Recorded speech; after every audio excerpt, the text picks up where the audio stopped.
வரலாறு. நல்ல எண்ணங்களிலும், நல்ல சிந்தனைகளும் நாம் எப்படி இருக்க வேண்டும் என்று, நல்ல கனி கொடுக்கிற மரமாய் நாம் எப்படி இருக்க வேண்டும் என்று கர்த்தர் நம்மளை பார்த்து சொல்லியிருக்கிறார். சில வசனங்கள் மூலியமாய் நாம் எப்படி இருக்க வேண்டும் என்று நாம் பார்க்க இருக்கிறோம். மத்தேயு 7ஆம் அதிகாரம் 18ஆம் வசனங்களை பார்க்கிறோம். நல்ல மரம் கெட்ட கனி கொட மாட்டாது. கெட்ட மரம் நல்ல கனி கொட மாட்டாது. நல்ல கனி கொடா மரமெல்லாம் வெட்டுண்டு அக்கினியிலே போடப்படும். ஆதலால் அவருடைய கனியிலே அவர்கள் அறிவீர்கள். ஆமாங்க. அநேக காரியங்களிலே நாம் நல்ல கனி கொடுக்கிற மரமாய் இருக்க வேண்டும் என்று கர்த்தர் எதிர்பார்க்கிறார். நல்ல கனி கொடுக்கிற மரம் எப்படி வளர வேண்டும் என்றால், தேவனுடைய அஸ்திபாரத்திலே நாம் வளர வேண்டும். வேர் ஊன்றவர்களாய் வளர வேண்டும். நன்றாய் வேர் ஊன்றும் பொழுதுதான் அது நல்ல கனியும் நல்ல பூக்களையும் கொடுத்து அது ஒரு நல்ல மரமாய் இருக்கிறது. நீங்கள் எப்படிப்பட்ட மரம் என்று கர்த்தர் உங்களை பார்த்து கேட்கிறார். வேர் ஊன்ற வேண்டும். தேவனிலே பரிசுத்தத்திலும் உண்மையிலும் உத்தமத்திலும் நாம் வேர் ஊன்றுகிறவர்களாய் இருக்கும் பொழுது நல்ல கனி கொடுக்கிற மரமாய் நாம் செழிக்க போகிறோம் இருப்போம். பரிசுத்தம் என்னும் வேர், அபிஷேகம் என்னும் வேர், தேவனை பற்றும் பயம் என்ற வேரோடு நாம் இருக்க வேண்டும். அப்படி இருக்கும் பொழுதுதான் அது நல்லா வேர் ஊன்றி ஒரு ஒரு மரங்களை நாம் எடுக்கும் பொழுது அது நல்லா வேர் ஊன்றி அதிலிருந்து வளரும் பொழுதுதான் அது எப்படி வேர் போகிறதோ அதன் பொறுத்துதான் அந்த மரம் அஸ்திபாரம் அசைக்கப்படாமல் இருக்கும். அது நல்ல கனி கொடுக்கிற மரமா இருக்கும். நல்ல நிலத்திலே நல்ல தண்ணி வசதியுள்ள ஒரு இடங்களில் இருக்கிற மரங்களை பார்த்தீங்கன்னா செழித்து ஓங்க வளர செய்யும். கர்த்தர் என்னும் வேரோட நாம் செழித்து ஓங்குறவர்களாய் இருக்க வேண்டும் என்று நாம் ஆசைப்பட வேண்டும். நல்ல மரமாய் இருக்க வேண்டும். நல்ல மரமானது கெட்ட பழத்தை தராது. கெட்ட பழமானது நல்ல மரத்தை தராது. இப்படிப்பட்ட காரியங்களிலே நாம் என்ன பண்ண வேண்டும்? ஜாக்கிரதையாய் இருக்க வேண்டும். அநேக காரியங்களில் அநேக பேரை நம்பி ஏமாந்து நம்முடைய செயல்களிலும் வாழ்க்கைகளில் எல்லாவற்றிலும் ஏமாந்து போனவர்களா இருக்கிறோம். நல்ல கனிகொடா மரங்களில் எல்லாம் வெட்டுண்டு அக்கினியிலே போடப்படும் என்று கர்த்தர் சொல்லுகிறார். நல்ல மரம் ஒரு புயலோ ஒரு காற்றோ வந்தால் என்ன பண்ணும்? விழுந்துடும். அது நிலையாய் நிற்காது.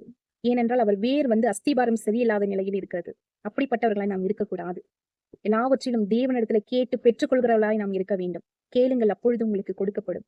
தேடுங்கள் அப்பொழுது கண்டடைவீர்கள். தட்டுங்கள் அப்பொழுது உங்களுக்கு திறக்கப்படும்.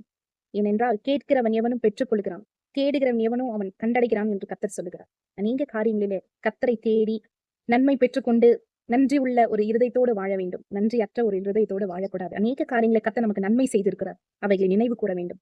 நன்றி உள்ள இருதயத்தோடு கர்த்தரை எப்பொழுதும் தேடி அவர்களை கேட்கும் பொழுது எவை கேட்கிறோமோ அவைகளை பெற்றுக்கொள்வோம் என்று கர்த்தர் சொல்லுகிறார். நன்மையானதை நாம் தேடும் பொழுது கர்த்தர் நமக்கு நன்மை செய்கிறவராகவே இருக்கிறார். உங்கள் வாழ்க்கையை, உங்களுடைய எல்லா செயல்களிலும் நல்ல மரமாய் நீங்க செழிக்க வேண்டும் என்று கர்த்தர் விரும்புகிறார். அநேக காரியங்களிலே நல்ல மரமாய் நாம் இருக்கிறதில்லை. சில நேரங்களில் கெட்டுப்போன ஒரு சிந்தையை, கெட்டுப்போன ஒரு இருதயம் உள்ளவர்களாய் நாம் இருக்கும்பொழுது நம் வாழ்க்கையை வீணாய் போகிறது. நம்முடைய சந்ததியை, நம்மளை பார்த்து வளர்ந்து வர சந்ததிகளுக்கு முன்பாய் நாம் ஒரு முன்னுதாரணமாய் இருக்க வேண்டும்.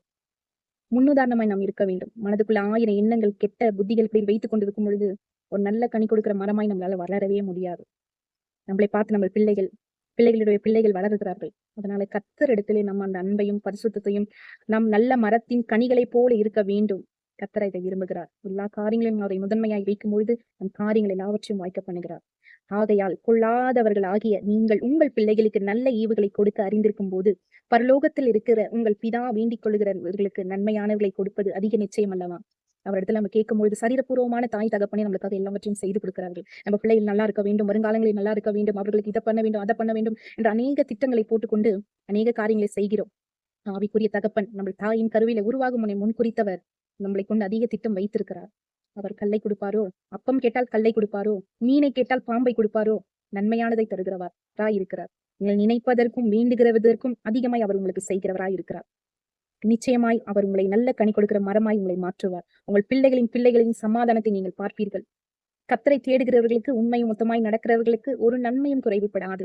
கண்ணீரின் பள்ளத்தாக்கின் வேலையில நடந்து போய் கொண்டிருக்கிற உங்களை பார்த்து சொல்லுகிறார், நல்ல கனி கொடுக்கிற மரமாய் உங்களை மாற்றுவேன் என்று கர்த்தர் சொல்லுகிறார். உங்களை நிமித்தம் உங்கள் சந்ததி ஆசீர்வதிக்கப்படும். Praise the Lord.